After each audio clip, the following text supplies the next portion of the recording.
The von Valencius dynasty cannot be allowed to perish. And so, lamentable though it is, we must rule out the idea of any evacuation.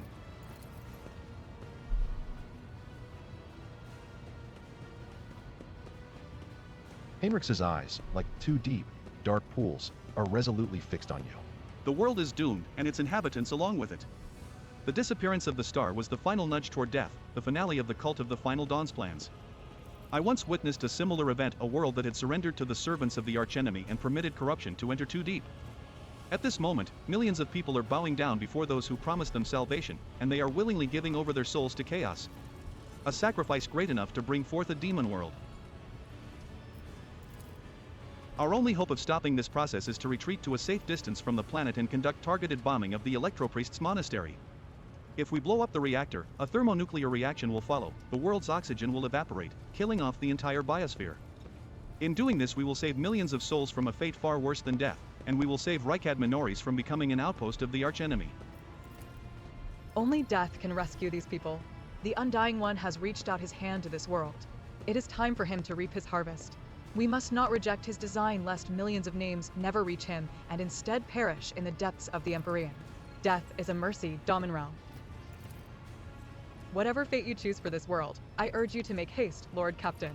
The planet is burning in raging flashes of crimson and purple. I can see it even from orbit. As do I see that the storm is already upon us. With every moment that we waste, it grows ever more difficult and perilous to steer the ship through the warp's turbulent currents. I'm with the lady on this. Enough talking. We need to get out of here while we still can.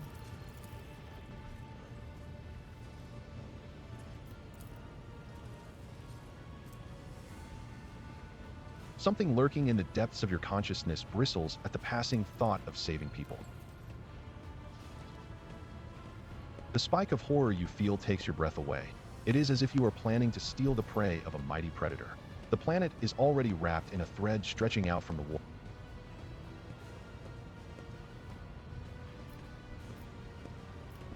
Why can we not try to evacuate at least some of the people? Which of the planet's inhabitants can we evacuate?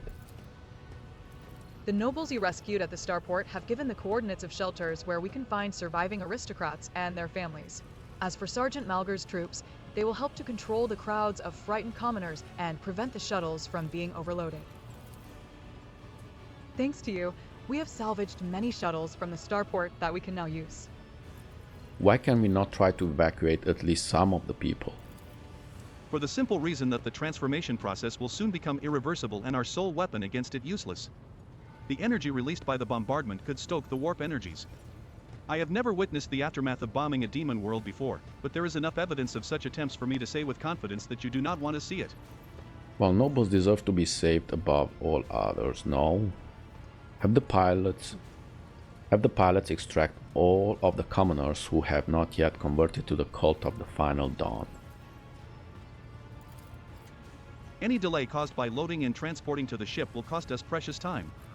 Do not deceive yourself, Rel, if you indulge your vanity, you will doom billions to eternal torment at the hands of the archenemy. Do not forget yourself, Interrogator. One more objection from you and I shall forget all about the need to deliver you to Footfall alive. I must do as I see fit. Perhaps I'm acting foolishly in the Inquisition eyes, but that is my decision to make. Very well, Henrix, let's do it for your way. Set an optimal course and carry out an orbital strike on Electropriest Monastery. No, I want to do this.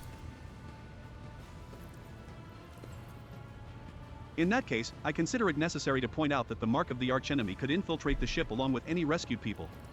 Keep that in mind for the future. Consider it done. It is likely our shuttles will have capacity to evacuate more people. Well, no, I don't want nobles deserve to be saved above all others. I hate nobles. The miraculous fusion reactor must be saved. Consider it done. This will bring us to the limit of our capabilities. We have no more shuttles to use in the evacuation effort. The bridge is in upheaval. What's going on here? The warp sextant is not responding to commands. The ship's spirit is rejecting our prayers in anger. I am currently calculating a plea that might appease the noble spirit. Magos, why don't you assume control of the technomats? Surely their contribution will speed things up. they would only be a hindrance. I am searching for a way to rectify the error.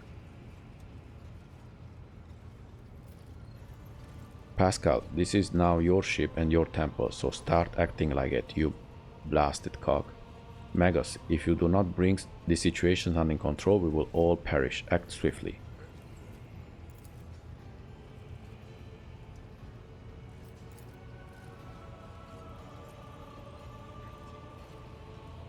Pascal shoots you a look of fierce pride and says with gravity, You are right. This is my temple. Xbox booms with power. Tech comrades, heed my instruction.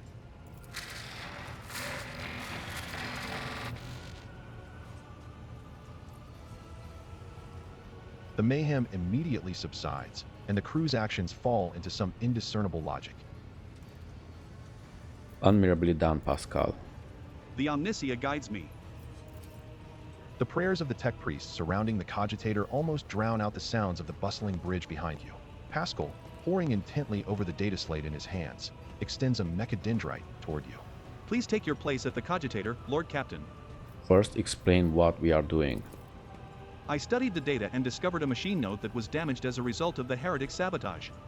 The functioning of the warp sextant was tampered with, and the ship's spirit, aggrieved by this violation of the right of operation, is now rejecting its calculations. I sought a way to rectify this error and have concluded that your participation is necessary to do so. Oh boy. The cogitator systems of this temple of the Omnissiah are subordinate to the shell whose repository serves the machine we see before us. A machine created for your predecessor and one that uses the biological signatures of dynastic blood in its computations. The spirit should recognize the ship's master and submit to his will. Should. Pascal speaks the final word with a slight tremor in his synthesized voice. That should sounded less than reassuring. Lord Captain. Comes the crackle from Pascal's vox, part beleaguered sigh, part interference. I am still poorly acquainted with this voidship. The acolytes here have adopted their own customs for conversing with the machine spirits. They do not know me, and they express themselves in a little-known dialect of technolingua. I will trust in the Omnissiah that my analysis of the data was correct. It means we have a chance of appeasing the ship's spirit. Okay, step up to the cogitator.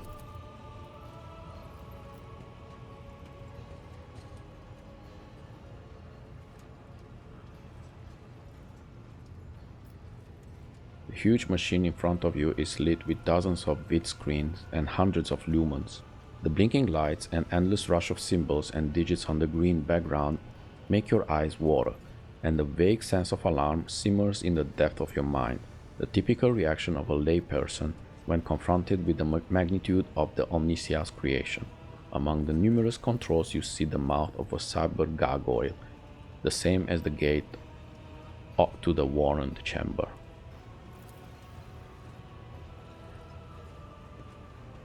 Servants of the machine god, heed my command. Acolytes, prepare the incense instrumentation for the liturgy of machine spirit propitiation.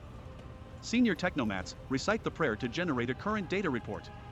Operations will be marked with the campanological protocol Omnissiah Rejoice. I must inform you that for the purposes of safety, complete reassembly of the warp sextant and updating of its datasmith blessings are required.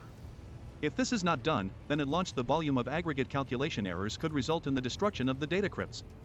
But as we do not have 100 hours at our disposal, we must omit this procedure. Pascal looks down at the data slate in his hands. A minor deviation from the right of operation for the sake of appeasing the spirit. What must I do? Place your hand inside the throat of the cogitator guardian, the cyber gargoyle, which has been assigned to guard the forbidden data crypts. The dynastic blood extracted from your veins will serve as a key to the data core where the machine spirit dwells. To it we will offer our prayers so that we may bypass the protective protocol for defective connections and launch the warp sextant.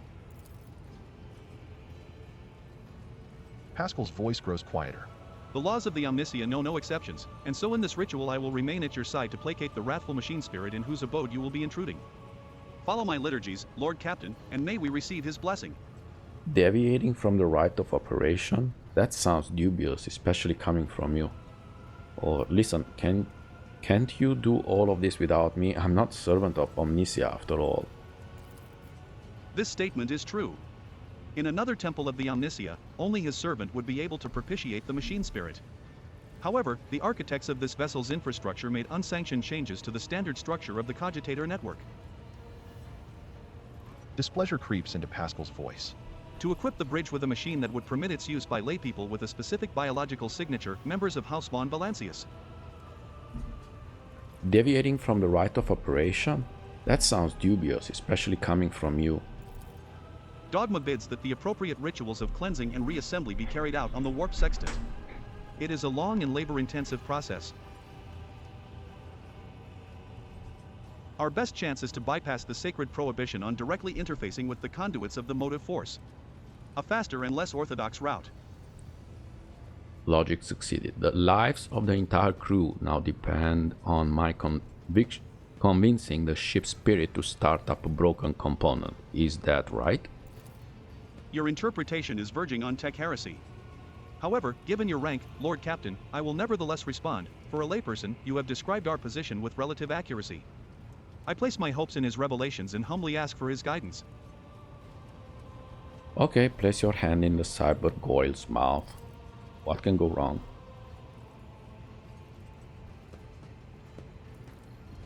The metal jaws clamp down on your hand, breaking your delicate corporal sheath and releasing warm red liquid into its gullet. At the same moment, the image of the vid screen before you changes.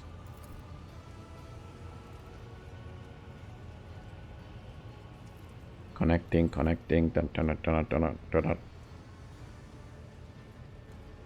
Gesture at the vid screen. What does it all mean? At the sound of your voice, the cogitator's servant, whose bronze-bound skeleton is built into the cogitator's housing, shudders. With a screech, its skull rotates towards you and then stops in that position. Benevolent code, a voice receptor. Pascal emits a sequence of Benheric signals and then is silent for several seconds. I hypothesize that the defect is located in the analyzer block. I register a reaction to the signal, but no processed response. A temporary override is permissible.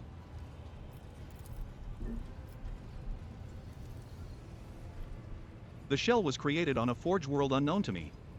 Initiating standard invocation of the machine spirit.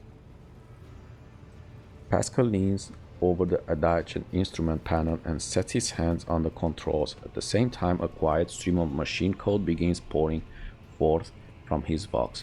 Okay, what should I do now? Lord Captain, I now ask you to address the machine spirit. Speak the following command. By my authority I revoke the inviolability protocol of the warp engine. The voice receptor will receive the vocal entry. Without your sanction, the machine spirit will not accept the data from the warp sextant. Okay, by my authority I revoke the inviolability protocol of the warp engine.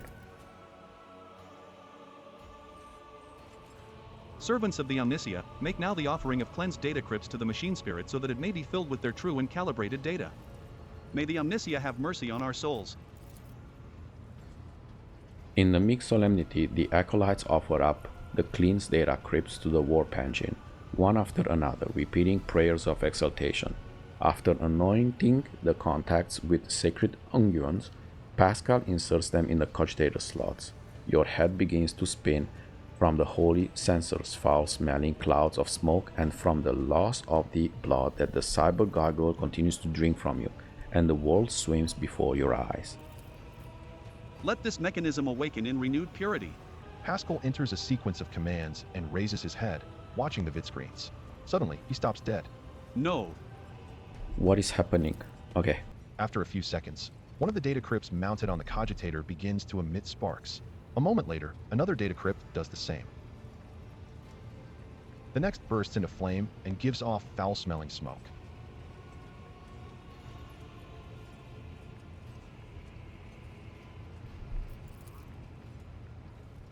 Pascal mournfully grates out. The massive errors in the warp sextant's calculations is destroying the data repositories.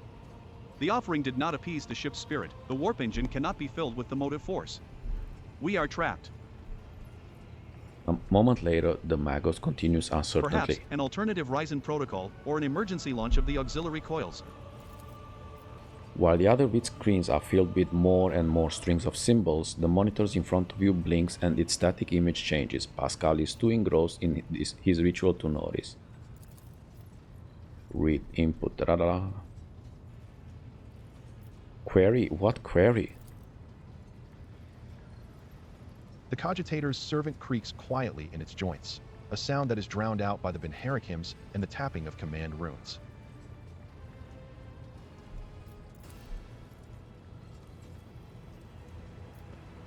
/input prompt /nom_os ping /nom_os req resp /nom_os oprat.resp injury /nom_os oprat.resp rescue /nom_os oprat.resp query. Rescue? Yes, machine spirit, rescue us. Pascal turns to you. Lord Captain, the excess emotion in your command will render it unintelligible to. Pascal's next vocalization goes unsynthesized as he sees the vidscreens begin to stabilize one after another. The strings frenetically galloping across the green background are replaced with stable images or regularly updating status reports. Only one monitor remains inexplicably red. The tech priest's vox crackles in shock, but his report is as clipped and clinical as ever. Registering, warp sextant activated. Registering, data stream stabilizing. Registering, 0 data errors found. Reporting, the warp engine is ready for translation. After a pause, Pascal adds, I am also reporting evidence indicating a Category 3 miracle fulfilling the criterion, thou shalt witness the mechanism that toils in glorification of its function and in defiance of deactivation. Lord Captain Raver here. The crew are almost finished carrying out the orders given earlier, and have just received confirmation from the engineering halls. I don't know what you did, but the warp engine's up and raring to go. We're ready to begin the translation to the warp, your lordship. What just happened? Pascal pauses. I hypothesized that the ship's spirit heard our prayers and intervened. It summoned the power of the Omnissiah to do something beyond my comprehension. So it appears the Omnissiah perceives and knows the power of your faith, Pascal. He would not have worked this miracle otherwise. I know little of Omnissiah's sacred machines, but what I saw on the screen looked strange, yes. A non-standard output of information lost in the data core. The servitors used as data conduits are not always fully lobotomized. Fragments of their thoughts can appear even in pure code. It appears the Omnissiah perceives and knows the power of your faith, Pascal. He would not have worked this miracle otherwise. I hope he will grant me a revelation that will allow me to comprehend the nature of this miracle. Okay, contact the Raver. The Lord Captain speaking. I give the order to commence translation to the warp. Waiting for you to ascend the captain's throne, Lord Captain. May the Emperor protect us.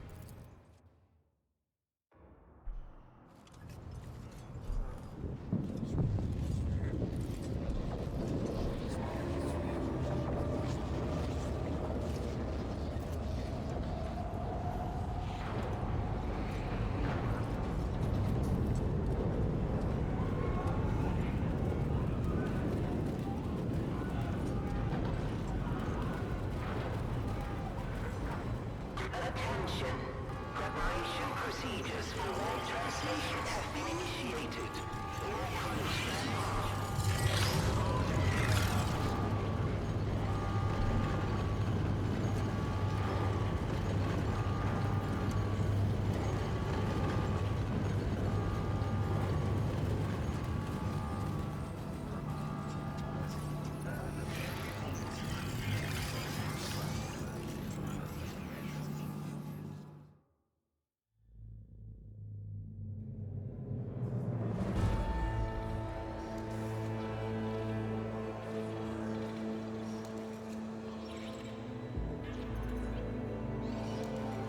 The Valencius flagship made its way out of the doomed star system. As the voidship plunged deeper into the Koronus Expanse, the rogue trader's subjects bid a formal farewell to the late head of the dynasty, Theodora von Valencius. Having paid their last respects, the crew gathered their strength and braced themselves for whatever was to come next.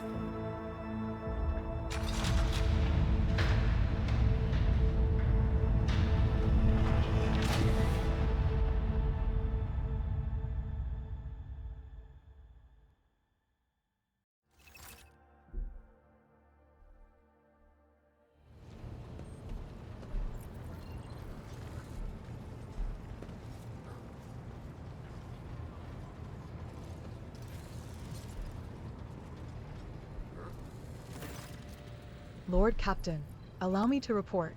Our journey through the warp is coming to an end. Lady Navigator Orselio informs me that we have reached the point where we can translate to real space in the Furibundus system. The Lady Navigator and her pilots are awaiting your permission to begin the process. The Furibundus system is home to Footfall, the only Imperium outpost with a functioning wharf in the Koronus Expanse. The tech priests are begging you to have mercy on the machines worn down by the warp, and to allow the servants of the Omnissiah to inspect and heal the voidship's wounds in the dock. The prayers and rituals will take some time, which our astropathic choir will use to establish a connection with the prime worlds of your protectorate, Darganus, Janus, and Kiava Gamma. Master Zachary Wise has recovered an invitation previously adrift in the Immaterium. The Liege of Footfall has humbly requested an audience with the rogue trader of the von Valencius dynasty. According to Master Zachary, the message was tinted with shades of pleading. I quote, "Apparently the Liege is anxious to meet as soon as possible." Footfall, the place where filth and sanctity go hand in hand. Reverend Hieronymus Doloroso will most likely expect a visit from me. I imagine he will be interested in talking to you as well, Rel. I will be leaving your voidship when we arrive on Footfall, Rel. Once that is done, consider the Lord Inquisitor's task complete. I hereby inform the rogue trader that during a comprehensive system inspection right, this unit discovered data clusters within the captain's cogitator that are concealed from prying eyes by means of a personal cipher and a sacrament of algorithmic authorization.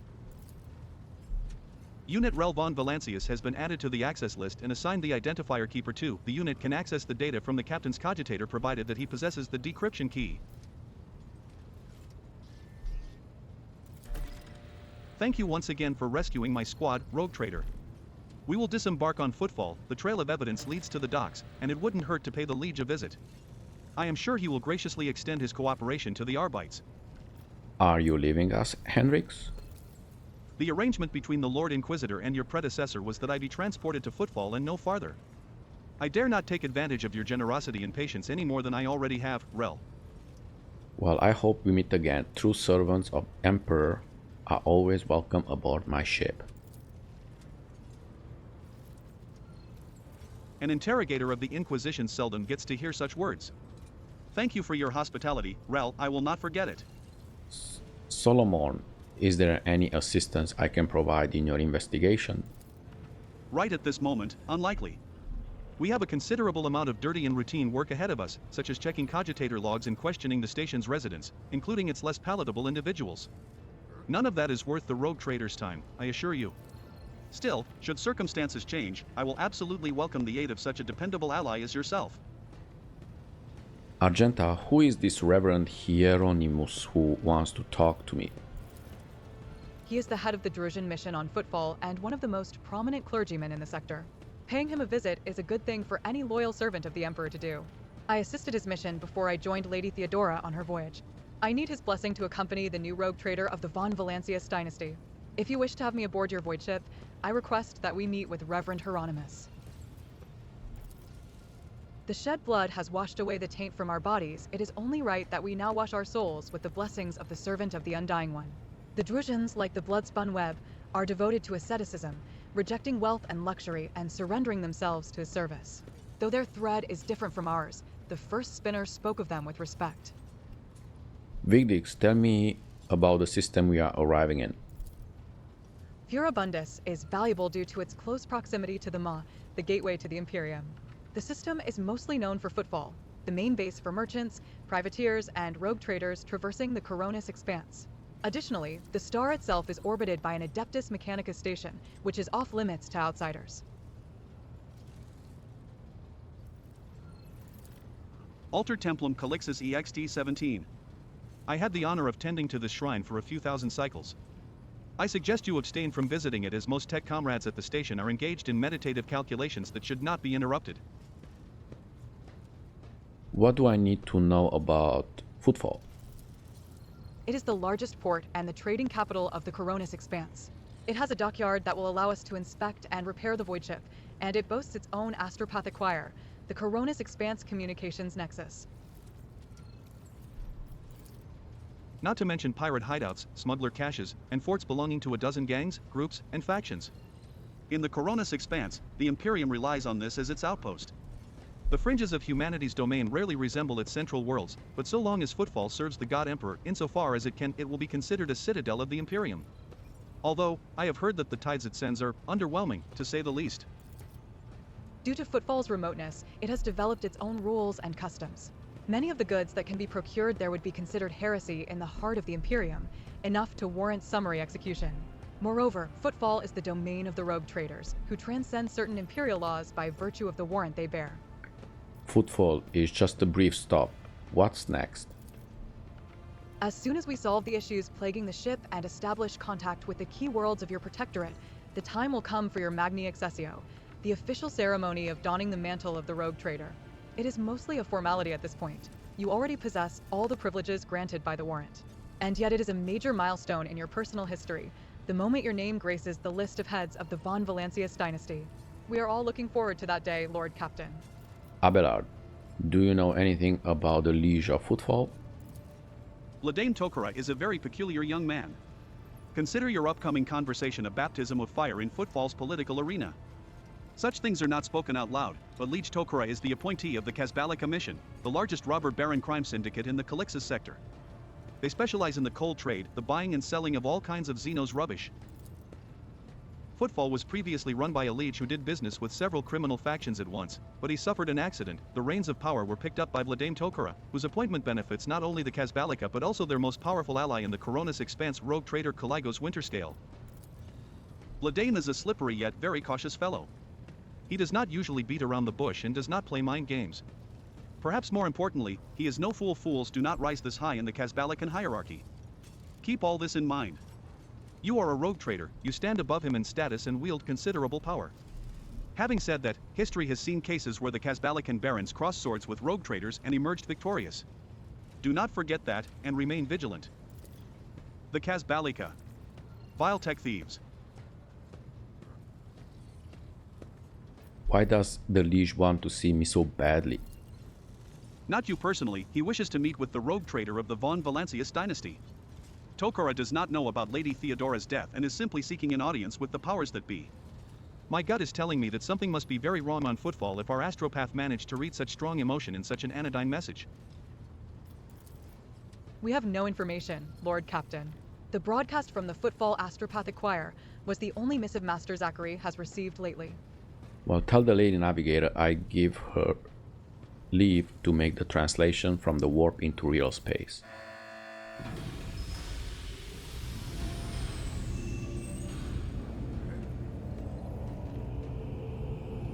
Vigdis begins issuing instructions. The massive ship appears to change with her every word. The bridge is set in motion as hundreds of people start to prepare for the shift to real space, and measured chanting fills the corridors to safeguard the vessel and its crew. Vigdis turns to you again. One more thing, Lord Captain. No one at the station knows about Lady Theodora's demise and you inheriting the title. Liege Tokara will be informed. It is required so we can use the dock, and besides, he is expecting a personal audience with the rogue trader. He will not meet with an unknown person of unclear standing. However, there is still the matter of announcing your arrival. You can either arrive on the station with the proper pomp and ceremony, or choose to visit it incognito. Tell me in detail how these choices will benefit me. According to Footfall's unwritten laws, rogue traders enjoy special privileges that exceed even the power of the Liege. However, they may choose not to exercise those privileges in certain situations. Arriving incognito will give you more room for maneuver, while an official visit will allow you to directly intervene in local affairs. I shall explain, if you do not mind. As per this unwritten rule, every rogue trader arriving at the station has the right to veto any of the Liege's decisions. But there is a catch. The Koronus Expanse is home to several influential rogue trader dynasties, and Footfall is where their interests intersect. Of course, that does not prevent certain persons, namely Kaligos Winterscale, from subtly pulling the strings on Footfall. If you, as a new rogue trader, start your career with an official landing and a parade in your honor, the other dynasties may see this gesture as the newcomer challenging their spheres of influence. I do not see that as a bad thing, necessarily. Old Man Winterscale may take slight offense. Corda will be put on her guard. But you have just risen to prominence, and most people in the Koronus Expanse have not even heard about Lady Theodora's departure yet. It must be made clear that the banner of von Valencius soars as high as ever. If I may, I would recommend arriving incognito. You will have plenty of opportunities to savor the sweetness and the burden of power, but right now is the last time you can take refuge in obscurity. This way, your arrival will not draw much attention, and the people will treat you as a person and not the almighty sovereign anointed by the Emperor. It could turn some situations to your advantage. Yes, I will arrive incognito. It will be done, Lord Captain. With your gracious permission, I will return to my duties.